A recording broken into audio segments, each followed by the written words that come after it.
우리가 창세기를 지금 설교하고 있었는데 오늘 사도행전의 말씀을 나누니 좀 약간은 좀 의아해 하시는 분들도 계실 거라 생각됩니다. 오늘 말씀을 나누는 배경들을 조금 좀 소개를 하자면요. 우리 지난 주일에 설립 39주년 말씀 사경일 은혜 가운데 잘 마쳤습니다. 그리고 그날 저녁에 이 구역장님들 단체 카톡방이 있는데 거기에 한 분이 귀한 말씀 선포케 하시니 감사합니다. 교회가 교회되게 하는 하나님이 기뻐하시는 역사가 일어나길 기도합니다. 그러면서 몇몇 분들이 이 글에 대해서 뭐 아멘도 하고 뭐 이모콘티에 뭐 엄지척도 하고 뭐 하트 뿅뿅 뭐 이런 것들을 했어요. 근데 집사님 한 분이요, 목사님 하고 다정하게 부르더니요, 그 기난 안건에 대한 이야기 하나를 올렸습니다. 배경을 말씀드리면, 이 사경의 강사 목사님이 당신 섬기는 교회는 따로 그렇게 잠옷실이 없고, 근데 그 교회는 그 잠옷실, 형편상 잠옷실을 둘 수 있는 상황이 아닌 걸로 제가 알고 있는데, 이 본당 그래서 한쪽 견 5칸 정도를 그 아기와 엄마들이 함께 예배를 같이 드린다고, 근데 그것이 좋다고 그렇게 말씀을 하셨습니다. 약간 그런 배경들을 가지고 그 집사님이 올린 글을 그대로 소개하자면 이런 겁니다. 기난 안건이 있는데요. 저희도 5살 이상은 본당 끝 세 자리에 와서 예배 같이 드리면 안 될까요? 사실 잠옷실에 있으면 예배가 잘 안 되거든요. 우리 인자하신 많은 구역장님들은 어떻게 생각하시는지요? 하고 글을 올렸습니다. 참고적으로 저희가 뒤에 와서 본당에서 예배드리는 거 금하지는 않습니다. 그거는 사실 그런 거 아닌데, 하여간 그 집사님 생각에 그 예배에 집중하기 어려운 문제들, 엄마들이 얘기를 주면서 또 좁은 잠옷실에서 그렇게 답답하게 예배하는 안타까움들, 지금 이 시간에도 저 잠옷실에서 예배 드시는 우리 엄마 아빠들 계신데, 하여간 하나님의 격려와 축복이 가득히 임했으면 좋겠습니다. 본당 뒤에서 예배하고 싶은데, 또 성도님들과 혹시 교회 식구들한테 예배에 방해되지 않을까, 이런 마음들을 가지고 조심스럽게 나누었습니다. 그리고 많은 분들이 이 좁은 잠옷실에 예배하는 우리 아기 엄마들의 그 마음에 대해서 함께 고충도 나누고, 그리고 또 이미 아이들을 다 키우고 그렇게 본인들도 겪었던 문제들에 대해서 이렇게 나누시는 분들도 계셨고요. 현실적으로 답을 하면 차라리 그냥 위에 방송실 전체를 터버리고 그 잠옷실을 좀 넓게 만들면 어떨까, 이런 의견도 있었고요. 제가 제일 마음에 들었던 대답 중에 하나는 이거였습니다. 수년 안에 부흥되어 잠옷실을 넓고 좋은 환경으로 바꾸었으면 좋겠습니다. 예, 아멘인데 당장은 아닌 것 같고요. 그날 제가 그 질문들을 받으면서 계속해서 다른 분들의 생각은 어떻습니까? 하고 계속 의견을 물었어요. 그래서 이런저런 얘기들을 들었습니다. 좋은 얘기들 참 많이 해주셨는데요. 그리고 그날, 그 다음날, 월요일과 화요일 날의 말씀이 바로 이 큐티 말씀이 사도행전 이 15장의 오늘 본문의 말씀이었습니다. 제가 이 말씀을 묵상하면서 하나님 우리 교회 식구들에게 함께 또 우리 각자의 성도들에게 나누고 싶은 말씀들을 좀 들어보자는 생각들을 좀 했습니다. 잠옷실에 대한 여러 물리적인 답들은 우리가 함께 찾는 노력들은 계속 또 해야 되지만, 한편에 사실 이런 문제들은 우리에게 교회는 뭘까? 교회 공동체는 어떤 곳일까? 그리고 우리 서로에게 필요한 마음들은 뭘까? 이런 것들을 우리가 중심으로 우리 함께 좀 말씀을 좀 나누면 참 좋겠다는 생각들을 갖습니다. 여러분, 동양과 서양에는요, 문화적 차이와 다름들이 있습니다. 예를 들면요, 어항이 있습니다.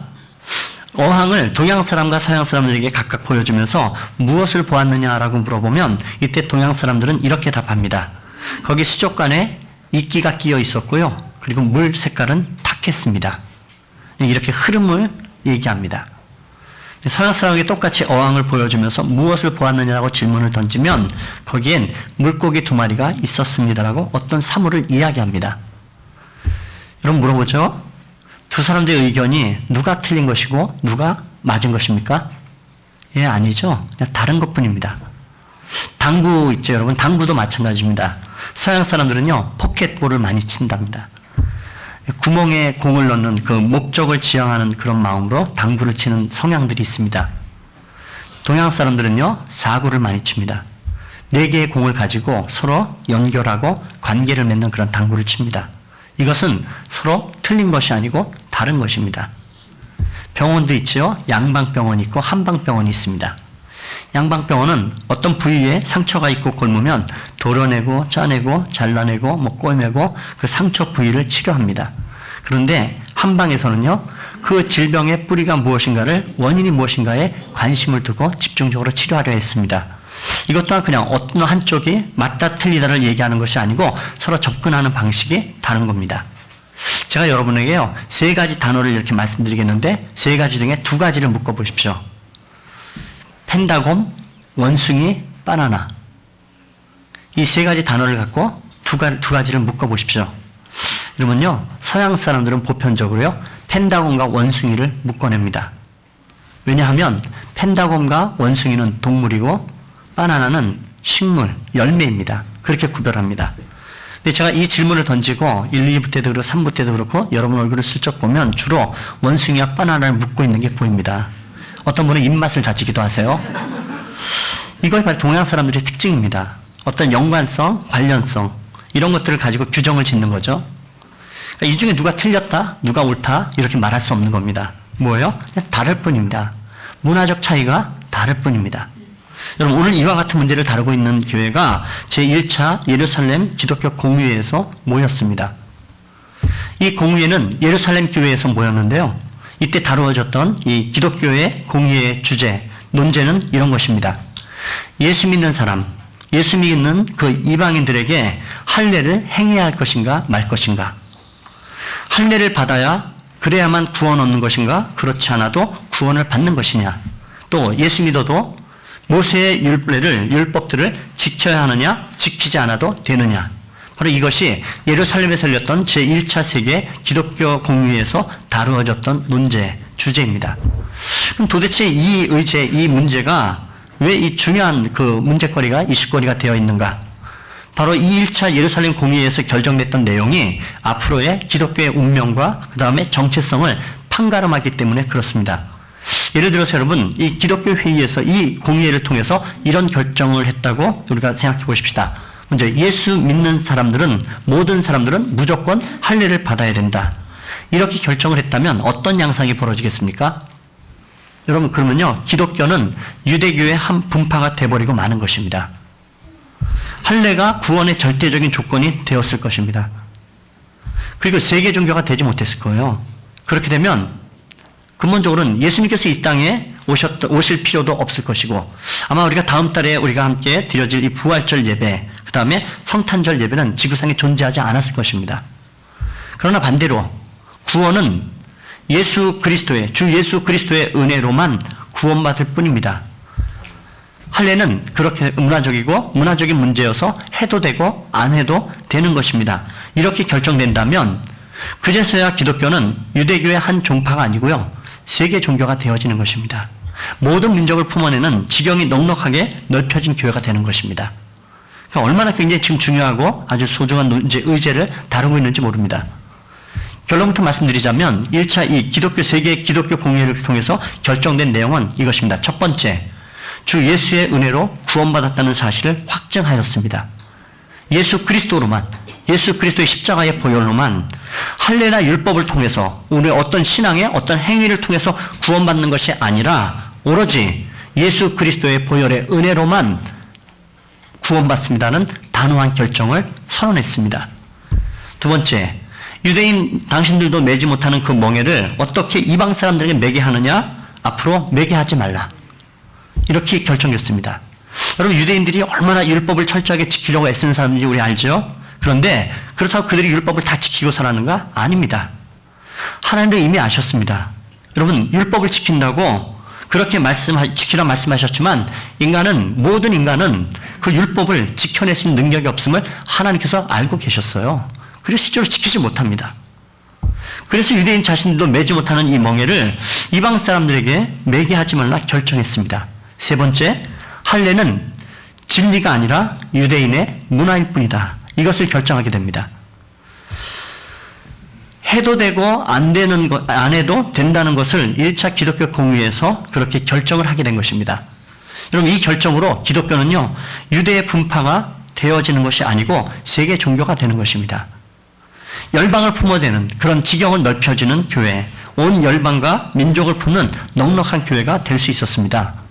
그러면 여러분, 이 교회가 이 1차 예루살렘 공의회를 통해서 지경이 넓혀되어가는 이 과정들을 우리가 살펴볼 필요가 있는데, 먼저 볼 수 있는 것은요, 이와 같은 결정을 하는데 기여했던 중요한 두 사람이 그렇게 등장하는 것을 볼 수가 있죠. 바로 베드로와 야고보입니다. 그럼 베드로 알죠? 베드로는 예수님의 수석 제자입니다. 사도 중에 으뜸이라 인정할 만한 사람이죠. 이 베드로가 이방인 백부장이었던 고넬료의 사건을 통하여서 이 이야기들을 예루살렘 공의회 가운데 이야기합니다. 이방 사람들에게 성령이 임하였습니다. 내가 이것은 직접 겪고 본 것입니다. 하나님께서 믿음으로 그들의 마음을 깨끗해 하셨습니다. 하나님은 이방인들을 차별하지 않으셨고 오직 주 예수 그리스도의 십자가의 보혈로 구원을 받는 것입니다. 그리고 이방인에게 할례를 강요해서는 안 됩니다. 지금 이 이야기를 베드로가 하고 있습니다. 그런데 여러분, 이 베드로가 하는 얘기에 영향력이 틀림없이 있는 것입니다. 사도 중에 으뜸이었던 베드로가 이 공유에서 이런 말을 했기 때문에 결정적인 역할을 할 수 있는 거죠. 두 번째는 야고보입니다. 여러분, 야고보는 예수님의 육신의 동생입니다. 예수님과 함께 생활하고 직접 예수님을 지켜본 사람입니다. 이 야고보는 별명이 낙타 무릎이라, 그러니까 그렇게 기도의 사람, 영성의 사람입니다. 이 야고보는 우리가 아는 것처럼 신약 성경에 야고보서를 기록한 그 사람이기도 하고, 중요한 것은요, 야고보가 이 당시에 예루살렘 교회의 담임 목사였습니다. 이 야고보가 이런 얘기합니다. 이방 사람들이 예수 믿는 것은 당연한 것입니다. 구약에 이미 예언된 말씀이라 하면서 신명기 7장의 말씀들을 거론하였고요. 그리고서 이방 사람에게 하나님께로 돌아오는 사람들을 우리는 괴롭게 해서는 안 됩니다. 오직 믿음과 은혜로 구원받은 것이지 행위로 구원받는 것은 아닙니다. 담임 목사였던 야고보가 이렇게 이야기를 했고 이것이 회의에 영향력을 끼쳤습니다. 그래서 여러분 가만히 생각해 보십시오. 지금 이 말을 하고 있는 야고보, 베드로는요, 이 사람들이 이 이야기를 하지 않고 사도 바울이 이야기했다면 이 회의가 이런 결정들을 지어나가는 것은 녹록하지는 않았을 것 같습니다. 여러분, 우리가 이 할례의 문제를 거론되어진 것은, 이 문제는 안디옥 교회에서, 1절을 보니까 안디옥 교회에서 벌어진 문제였고요. 지금 이 문제를 해결하기 위해서 안디옥 교회에서 바나바와 바울을 예루살렘에 지금 그렇게 그 안디옥 교회에서 이 의제를 가지고 예루살렘으로 올라왔던 안건 그 상정자들입니다. 그리고 이 당시에 바울은요, 영향력이 큰 사람이 아닙니다. 우린 사도 바울에 대해서 위대한 선지자라 우린 기억하냐, 하나님의 사도라 우린 인정하지만 그 당시에 바울은요, 이방인 선교를 위해서 부름받은 선교사에 불과한 사람입니다. 담임 목사도 아니고요, 예수님과 함께했던 직접적인 제자도 아니죠. 사도이긴 하지만 나중에 보면 성경서신서에 사도 바울이 사도권이 이게 항상 문제가 되기도 합니다. 그러니까 이런 상황에 놓이는 이 사도 바울이 이야기했다면 영향력은 어찌 보면 분명히 달려졌을 것 같습니다. 녹록지 않은 결과들을 펼쳐내기가 쉽지 않았을 것 같아요. 그런데 지금 여러분, 이 결론을 짓고 있는 베드로와 야고보는 보십시오. 이 사람들은요, 정통 유대인들입니다. 이 두 사람의 특징은 무엇이냐면 이미 할례를 해서요, 그 문제에 대해서 아쉬울 것이 없는 사람들이에요. 할례를 하라고 해도 아무 지장이 없는 사람들입니다. 왜요? 자기 자신들은 이미 할례를 행한 기득권층입니다. 그런데 이들 자신들이, 여러분 보십시오. 자신들의 편견, 자신들의 생각, 관습, 기득권, 이 모든 것을 내려놓는 것입니다. 그리고 양보하고 희생한 겁니다. 이래서 여러분, 이 1차 기독교 공회가 놀라운 결정을 하게 된 것입니다. 이들의 양보를 통해서 교회가 유대인의 종파로 그렇게 전락되지 않고 세계 종교가 될 수 있었단 말이죠. 여러분, 이 이야기들을 가지고 우리 상원교회 안으로 들어와서 한번 적용해 봤으면 좋겠습니다. 우리 상원교회 안에도요, 이 베드로와 야고보 같은 분들이 있습니다. 이제 설령 우리가 39년, 40년의 세월들을 가면서 오랫동안 신앙생활을 오셨던 분들, 교회 안에서 또 목회자들, 장로님들, 권사님들, 집사님들, 이런 분들이 아마 그 야고보와 베드로와 같은 분들일 것이라 생각합니다. 여러분, 하나님의 교회가요, 지경을 넓게 하려면 바로 이런 분들이요, 자신의 기득권들을 내려놓으셔야 됩니다. 자기의 편견과 자기의 생각들을 내려놓으셔야지 교회가 지경이 넓혀져 가는 교회가 됩니다. 그럴 때에 유대교회, 그 유대인의 한 종파로 전락되지 않는 왜소한 교회가 아니고 이웃과 또 이 민족과 열방을 품어내는 위대한 하나님의 교회가 될 수 있는 것입니다. 기득권층이 자신의 이해를 내려놓을 때, 자기의 관습과 자기의 생각과 자기의 이익을 내려놓을 때 말이죠, 바로 그런 교회가 바로 온전히 서는 교회라는 사실들을 잊지 않으셔야 됩니다. 여러분, 두 번째, 오늘 성경을 보십시오. 두 번째 이 판결이 내려지는 울타리를 넓게 치고 지경을 넓히는 교회 가정들을 우리가 볼 수가 있는데요. 그들에게 중요한 것은 무엇이 진리이고 무엇이 문화인가를 분명히 구별하는 것입니다. 여러분, 진리라는 것이 무엇일까요? 우리에게 진리는 무엇입니까? 여러분, 우리는 왜 이곳에 왜 모여 있습니까? 우리의 진리는 무엇인가요? 다른 것 아닙니다. 딱 하나입니다. 주 예수 그리스도의 십자가의 은혜로만 구원받습니다. 이것이 진리입니다. 우리가 영원토록 우리가 붙잡고 살아가는 진리입니다. 여기에는 어떤 것도 끼어들 수 없고 양보하거나 타협할 수 없는 그런 진리입니다. 여러분, 진리라는 거 보십시오. 진리는요, 다음과 같은 특성을 가지고 있습니다. 여러분, 타 종교가 말하는 것은요, 진리가 아닙니다. 착하게 살아라, 양보하며 살아라, 베풀며 살아라. 이거는요, 절에 다니는 불자들도 이야기합니다. 그냥 보편적 정서입니다. 당연히 당위성에 관한 이야기를 다 이야기를 해요. 근데 그것은 진리는 아닙니다. 진리가 되려면요, 타 종교가 말하지 않는 것, 그것을 붙잡는 것. 우리의 진리는 주 예수 십자가의 은혜로만 구원받습니다. 이것이 유일한 진리입니다. 우리 신앙 고백입니다. 여러분, 이 진리는요, 사람에 따라 바뀌는 것은요, 진리가 아닙니다. 시대에 따라 바뀌는 것은 진리가 아닙니다. 진리는요, 죽을 때 말할 수 있는 것이 진리입니다. 죽을 때 말할 수 있는 것이 진리입니다. 만약에 예를 들어서요, 우리 교회 집사님 중에 한 분이 돌아가시고, 임종 직전에 계십니다. 목사님, 제가 달려갑니다. 달려가서 그분에게 이런 질문을 했다고 해보십시다. 집사님, 할례는 받으셨습니까? 예, 여러분, 이건 엄청 웃긴 얘기입니다. 할례는 받으셨습니까? 여러분, 보십시오. 죽을 때 말할 수 없는 것은 진리가 아니에요. 문화일 뿐입니다. 그것은 관습일 뿐이에요. 분명하게 죽을 때 말할 수 있는 것, 그 유일한 것이 바로 진리입니다. 목사님, 저는 이야기할 것입니다. 집사님, 예수님을 나의 구주로, 나의 하나님으로 영접하셨습니까? 그 예수님 영접하고 있음을 확인하셔야 됩니다. 예수님이 구주이신 것을 믿으십니까? 예수 십자가로 나는 구원받은 것을 믿습니까? 예, 그것이 진리입니다. 여러분, 문화는 뭔가요? 문화는 구원의 조건이 아닙니다. 그때그때 그냥 달라지는 것입니다. 상황에 따라, 시간에 따라, 사람에 따라 얼마든지 바뀝니다. 그것이 문화입니다. 서로 다를 뿐이죠. 언제든지, 얼마든지 문화는 양보할 수 있는 것입니다. 그 문화를 양보하는 교회가요, 지경을 넓혀가는 교회입니다.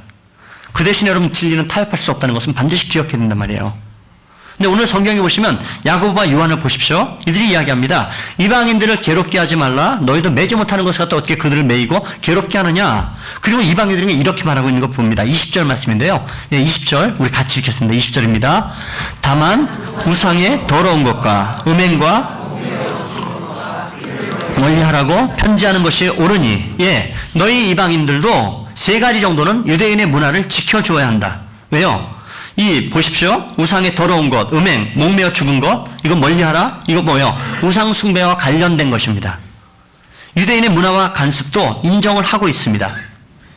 여러분, 교회와 성도가요, 유대의 한 종파로 끝나지 않고 모든 이들을 품을 수 있는 세계의 종교로 지경을 넓혀지는 그 교회와 인생이 된다는 것은 무엇이 진리인지 무엇이 문화인지를 분명히 구별할 줄 알아야 됩니다. 여러분, 한국 교회사에 보면요, 이 초대교회, 한국교회 초대교회사를 보면 굉장히 재미있는 논쟁들이 참 많습니다. 그 중에 하나가요, 예컨대 한국교회 초대교회를 보시면 여러분, 기역자로 되어 있는 교회, 기역자 모양을 갖고 기역자의 예배당들이 참 많았습니다. 아니면 한가운데요, 칸막이를 딱 쳤습니다. 이거 기역자 기억하시죠? 기역자에서 한쪽은 형제들이, 한쪽에는 자매들이 그렇게 예배드립니다. 목사님은요, 가운데 서서 그렇게 양쪽을 보면서 예배하는 겁니다. 그때 설교하면서요, 주로 이렇게 우리가 지금 일자로 되어 있죠? 기역자로 되어 있다고 생각해 보십시오. 모퉁이에서 설교하는 목회자는요, 주로 시선은요, 형제들만 바라보고 설교해야 됩니다. 가끔씩 자매들을 보는데 자주 보면 시험에 듭니다. 제가 이 시대에 이 목회하는 게 정말 감사한 것 같아요. 이 사진은 여러분, 실제로 정동교회, 서울 중앙에 있는 정동교회 예배당 모습입니다. 가운데 천막에 이렇게 휘장이 치어져 있는 거 보게 되죠. 이 형태의 예배당의 형태는 남녀 7세 부동석이라고 얘기하는 유교 정신에 따라서 세워진 예배당입니다. 교회가 이 칸막이를 없애는데 엄청난 논쟁들이 벌어졌습니다. 지금 거치게 보면 아주 대판 싸웠어요. 이 칸막이 휘장 갖고 기역자 교회 일자로 만드는데, 이야기는 그겁니다. 남녀가 유별한데, 남녀가 7세가 되면 부동석인데 어떻게 함께 예배할 수 있느냐? 여러분, 지금 생각하면 여러분의 얼굴에 써 있잖아요. 피식피식 웃잖아요. 이거 말도 안 되는 거로 싸우고 있었네. 저 어릴 적만 해도요, 예배당에서 예배 드릴 때 주로 교회 성비가 좀 형제들, 자매들 좀 많은 편이니까 주로 딱 이런 구조처럼 이쪽에 주로 형제님들이 앉고 이쪽에 주로 자매님들이 앉고 가끔씩 이쪽에는 그 어린아이들이거나 철딱선이 없는 중고등부 아이들이, 그죠? 남자애들 가서 앉았습니다. 지금 생각하면 우리가 참 재밌죠. 지금 어떻게 앉아 계십니까? 여러분 어떻게 앉아 계세요? 소견에 오른 대로. 그냥 아무 문제 되지 않는 겁니다. 이게 문화죠. 진리가 아닙니다. 여러분 드럼과 기타가 본당에 사용되느냐 안 되느냐 이 문제 가지고 한국교회가 얼마나 신랑이들을 많이 벌렸는지 모릅니다. 왜요? 드럼과 기타는요 사실 술집에서 쓰여진 악기입니다. 여러분 근데 악기 입장에서 좀 참 이렇게 곤란한 이야기예요. 악기 입장에서도 자기가 거기서 쓰임받고 싶은 건 아니라고요. 본인들도 예배당에서 쓰임받고 싶지. 그게 영광일 텐데요. 여러분 우리 예배당에 피아노 들어와 있죠. 교회 예배당마다. 이 피아노는요 종교개혁 당시에 종교개혁자들은 전부 다 박살내고 부수었던 겁니다. 왜냐하면 당시 피아노는요 술집에 쓰여진 악기예요. 여러분 이건 다 뭡니까? 진리가 아니고 문화에 관한 이야기입니다. 교회가 여러분 그물을 넓게 치고 지경을 넓힌다고 얘기하는 것, 열방을 품고 이웃을 품고 민족을 품는다는 것은 무엇이 진리인가 무엇이 문화인가를 분별할 수 있어야 됩니다. 진리는 고집하셔야 됩니다. 예수 그리스도 예외에는 십자가 예외에는 구원이 없다? 여러분 이것은 우리의 진리입니다. 이것은 분명히 붙잡고 고집하고 살아가셔야 됩니다. 하지만 여러분 문화는 양보할 줄 아는 교회와 성도가 되어야 된다는 사실입니다.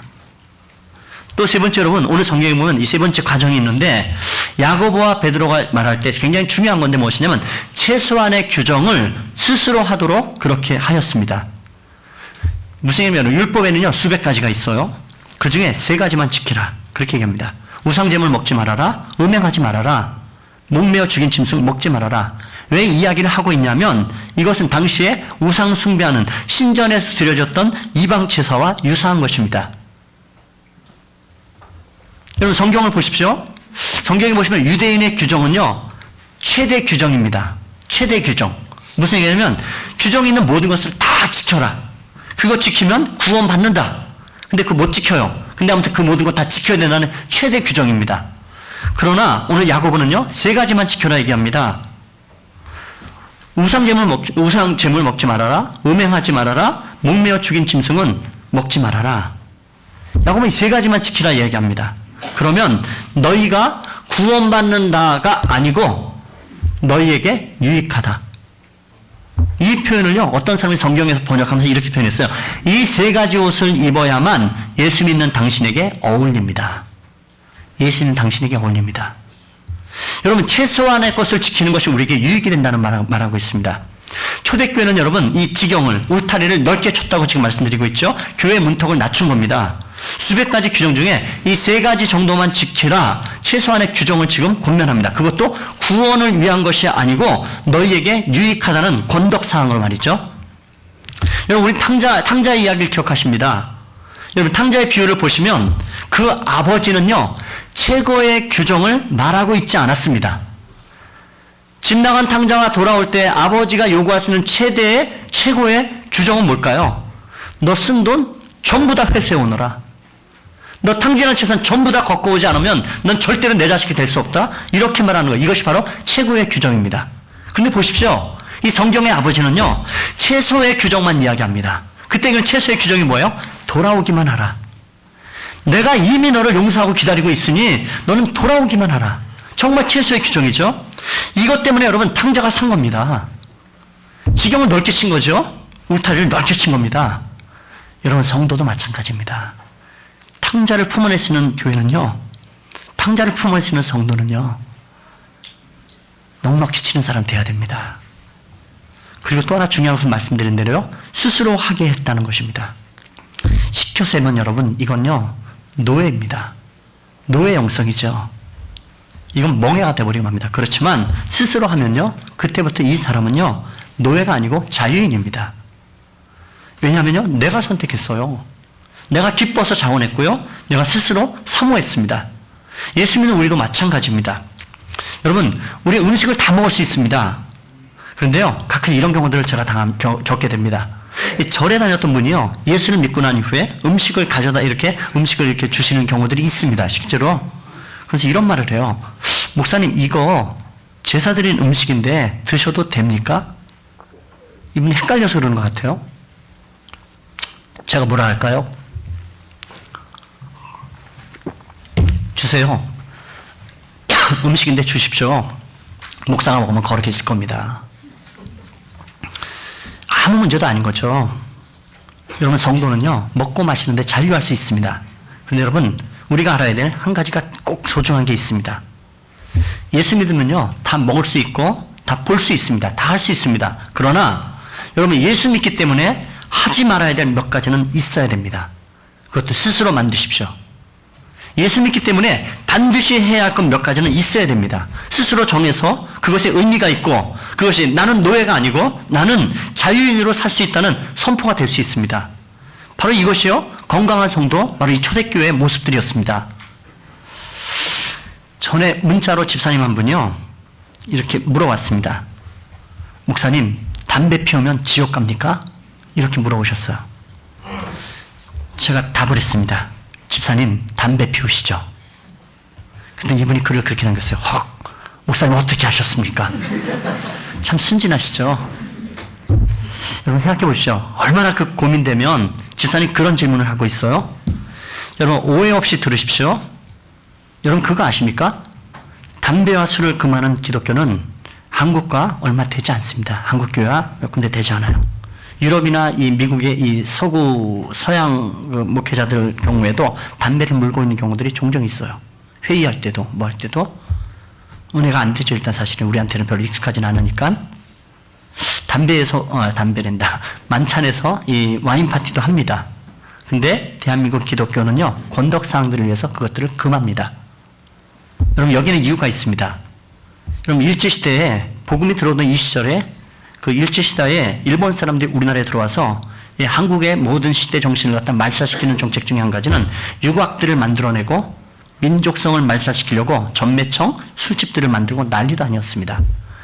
그리고서는요, 그 당시엔 나라빚이 당시 일본에 갚아야 될 국채가 1,300만 원이었습니다. 지금 1,300만 원 웃으지만 그 당시엔 엄청난 돈입니다.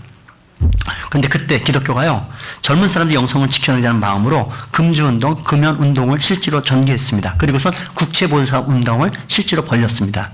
이 당시에 또 하나 기억하시죠? 선교사들이 한국에 왔을 때 한국을 망치는 것도 있었어요. 술, 도박, 여자, 담배, 이런 것들이 이 시대를 갖다가 한국을 말살시키는 것을 보았습니다. 그래서 권덕을 위하여서 한국교회가 그것을 금했습니다. 이것이 바로 한국교회가 갖고 있는 좋은 전통이 되어서 지금까지 그렇게 이어져 왔습니다. 해보면 여러분, 해롭지 않고 이득이 됩니다. 여러분, 술 많이 먹으면 반드시 몸에 해로운 줄 알아요. 요즘에 담배 피면요, 여러분, 담배 피면 들어갈 건물 없잖아요. 길에서 담배 피는 거 쉽지 않다고요? 이건 문화긴 한데요, 중요한 건 뭐라고요? 스스로 선택하는 것입니다. 제가 그래서 그 질문했던 집사님한테 이런 답을 드렸습니다. 집사님, 예수님이라면 어떻게 답할 것 같습니까? 그리고 한마디 더 했습니다. 제가 뭐라 얘기했냐면, 집사님, 담배 피면 지옥에 가지는 않습니다. 그러나 천국은 아주 빨리 갈 것입니다. 제가 가로 열고 태암, 그렇게까지 썼어요. 그랬더니 집사님 답을 보내왔습니다. 목사님, 제가 스스로 끊겠습니다. 제가 중요하게 봤던 단어는 스스로입니다. 스스로. 이 기가 막힌 답이죠. 누가 끊으라고 해서 끊는 것이 아니고요, 나는 노예가 아닙니다. 나는 자유인입니다. 그 예수 믿기 때문에 해야 될 것, 하지 말아야 될 것 몇 가지는 반드시 가지고 살아가는 것입니다. 여러분, 이것이 성도를 건강하게 만드는 비결입니다. 또 한 가지 여러분 보십시오. 그 당시에 이 교회, 초대교회에 우상숭배, 음행한 것, 목매 죽은 것, 부지간에 먹는 경우들이 생깁니다. 그러니까 금하고 있는 거예요. 어떤 일이 벌어지는 겁니까? 누군가 얘기합니다. 교회 공동체에 와서 내가 죄를 범했습니다. 우상숭배하고 음행하고 목매어 죽은 것을, 그 당시 시장에 나오는 고기들은 실제로 제사 앞에 제사에 드려졌던 것들이 흘러나옵니다. 와서 이야기합니다. 그 공동체에 와서 제가 죄를 졌습니다. 근데 제가 이것 먹고 이렇게 행했다고 제가 지옥 가는 것은 아니겠죠? 두려워 떨며 얘기합니다. 근데 그때 뭐라 답합니까? 아닙니다. 당신 그것 때문에 지옥 가지 않습니다. 오직 예수의 은혜로만 천국 백성 되고 지옥 가지 않고 하나님 자녀 됩니다. 구원받습니다. 그러나 다시는 먹지 마십시오. 바로 이것이 예루살렘 공의회에서 결의했던 바입니다. 이것이 지금까지 지속되어 와서 기독교의 한 종파가 끝난 것이 아니었고, 기독교가 세계 열방을 품는 그런 신앙과 종교가 됐다는 사실을 기억하자는 걸 달 되면 학생들이 수능 시험 치르죠. 작년 11월 17일에 수능 시험 당일에 부산에 있는 한 여학생이 도시락 가방에서 그 시험을 치는 1교시에 핸드폰이 울렸습니다. 그 아이 표현은 심장마비 걸린 줄 알았다고 표현을 해요. 나중에 사연을 보니까는 이 딸아이는 안 가져가려고 핸드폰을 꺼내 놓았는데 그 어머니가 도시락을 싸주면서요, 습관적으로 자기도 모르게 그냥 집어넣은 겁니다. 자기는 핸드폰이 들어있는 것도 모르는 상태에서 1교시에 국어시험 치를 때 때르릉 하고선 핸드폰이 울린 겁니다. 이 아이는 1교시에 그냥 퇴장당해버리고 말았어요. 시험 치르다가. 이 퇴실당한 이 딸을 바라보는 어머니의 심정도 생각해 보시죠. 본인도 그렇고. 참 아주 기가 막힌 것이죠. 의도치 않았는데. 그런데 이 딸아이가 집에 와서 그 당일인가 그 다음날인가요? 유명한 이 수험생 그 커뮤니티에 이런 글을 올려놓았습니다. 저는 오늘 부정행위로 걸린 재수생입니다. 재수생이었던 것 같아요. 엄마가 도시락 가방 주시기에 그대로 넣었는데 엄마 탓을 하는 것은 아닙니다. 집중해야 될 국어 시험인데 저와 수험장에서 함께 시험을 치른 분들에게 정말 죄송하다고 말씀드리고 싶어요. 이 글을 썼습니다. 참 대단한 친구죠. 이 글을 누가 보았냐면 교육국 관계자가 보았습니다. 그래서 회의를 다시 열었대요. 본래 규정상 핸드폰을 울리게 되면 퇴실과 더불어서요 2년 동안 이렇게 수능 볼 수 있는 자격이 정지당해 버립니다. 못 치게 되어져 있어요. 그런데 결정 내리기를 내년에 수능 보는 것 허가하겠다고 그렇게 결정을 내렸답니다. 여러분 보십시오. 내가 잘못했다고 이야기하면 세상 안에도요 은혜라는 것이 있습니다. 만약에 이 아이가요, 이거 너무 억울합니다. 다시 이런 법은 없애야 됩니다. 고쳐야 됩니다. 그리고 우리 엄마는 지옥 갈 사람입니다. 이렇게 여러분 그렇게 글을 올렸다면 교육부 회의는 열리지 않았을 것입니다. 미안합니다. 나와 같은 교실에 시험 치른 그 교실의 분들에게 미안합니다. 여러분 이러니까 은혜의 사건이 벌어지고 있죠. 여러분 이런 곳에도 은혜가 있다면 여러분 우리는요 예수의 이름으로 하나님의 백성으로 한 교회 안에 공동체 안에 모여 있습니다. 우리에게 어떤 은혜가 벌어지면 좋을까요?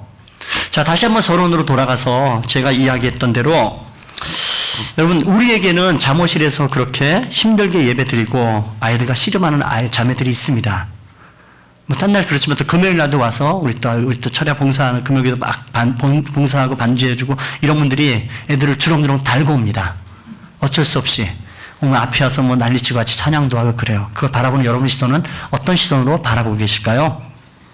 여러분 당장 물리적으로 사실은 공간을 넓게 하고 그 무엇을 엄마들에게 해주어도 사실은 근본적으로 아이들이 엄마에게 달라붙어 있는 한 아이들 자라면서까지 계속 있을 거예요. 아이들과 실험하면서 예배를 드리는 것은 100% 만족하는 법은 없을 겁니다. 예배당을 새로 짓고 우리에게 유아실 잠옷실 크게 만들어줘도 여전히 아마 그 문제는 걸릴 거예요. 그래서 여러분 그런 그 식구들 내 자매들 우리 식구들 내 자녀들의 문제를 가지고 우리가 함께 이해하고 품어주는 것. 아이들이 뛰어다닐 때, 아이들이 여러 시간에 떠들고 뭐 뛰어다닐 때 그때 아이들을 붙잡고 축복해 줄 수 있다면, 엄마를 격려해 줄 마음이 있다면, 우리 공동체는 되는 공동체 되는 것입니다. 엄마들도 미안함 가움 가지고 교회 식구들에게 피해 안 드리려고 그러면서도 어떻게 하든 은혜 받고자 하는 그렇게 애쓰는 마음들을 가지면 그 공동체는요, 되는 공동체입니다. 근데 아이들이 뛰고 소리 지를 때 도대체 엄마는 뭐 하려고, 뭐 하느라고 이렇게 레이저 광선을 쏘기 시작하면 그 공동체는 다친 공동체 되고 마는 겁니다. 아이들이 떠들 때 어떻게 좀 대책을 세우라고 그렇게 쥐잡듯이 달려들면 여러분 그것은 은혜 받은 공동체가 아닙니다. 지경을 넓힐 수가 없습니다. 서로 이해하고 품는 마음들이 소중합니다. 지난 주일부터 그 다음 날까지 제가 우리 구역장님들 단체 카톡방에서 보면서 정말 함께 나눴던 글들에 쓰신 분들이 힘든 엄마들의 마음도 헤아리고 품으려는 교회 식구들의 제가 마음을 보면서 참 감사했습니다. 아, 우리 상원교회 되겠구나. 방법이 문제가 아니고 함께 그 문제를 내 문제로 품고 격려하고 그렇게 자신들의 경험을 나누는 교회 식구들을 보면서 정말 참 감사했습니다. 주중에 교회 식구 중에 한 분이요. 잠옷이 문제 좀 어떻게 좀 풀어봐야 되는데 그러면서 사실은요 목적헌금을 들고 이렇게 오셔서 목사님 이거 가지고 또 종지 삼아서 또 뭔가 우리 방송실하고 뭔가 연결해서 좀 뭔가 해결해 보십시다 하고 귀한 헌금도 내놓으신 식구도 있습니다. 참 감사했습니다. 물질도 귀하지만 물질이 문제가 아니고 이 마음 보면서요 아 우리가 함께 품을 수 있는 마음들이 있구나. 그럼 우리 되는 교회 되겠구나. 하나님 기뻐하시는 교회 되겠구나. 여러분, 이 사실이 참 감사했어요. 그것이 지경을 넓히는 교회일 거라 생각합니다. 여러분, 단지 이것은 우리의 이 문제뿐만 아니고 우리가 살아가면서요, 내가 무엇을 가지고 살아갈까? 여러분, 오늘 말씀들을 기억하십시오. 우리가 이곳에 모인 이유는 하나입니다. 예수 때문에 모인 사람들입니다. 예수로 인해 구원받고 십자가에 보혈로 하나님의 자녀가 되었음을 우리 믿고 살아가는 사람들입니다. 이 진리는 평생 변치 않는 영원한 진리로 여러분 우리가 살아가야 됩니다. 그리고 그 반석 위에서 여러분, 이 예루살렘 종교회의는 유대교의 한 종파로 끝날 것인가, 아니면은 온 열방과 세계와 이웃을 품는 그런 열방의 신앙이 될 것인가에 대한 정말 그 중요한 결정되는 그 순간에 그들은 제대로 보았습니다. 진리가 무엇인가? 예수 그리스도를 붙잡는 것이다. 그리고 그들은요, 베드로와 야고보는 자신의 모든 기득권을, 자신의 모든 이익들을 내려놓는 사람이었습니다. 여러분, 자기의 습관과 자기의 간섭을 내려놓는 사람들입니다. 그래야 여러분 지경이 넓어져 갑니다. 무엇이 진리인가 무엇이 문화인가 분별할 줄 안다면, 진리는 정말 목숨을 걸고 여러분 그렇게 우리 일생을 생명을 걸고 지키며 살아가야 되지만, 여러분 문화는요, 무엇인지 타협하고 품는 사람 돼야 됩니다.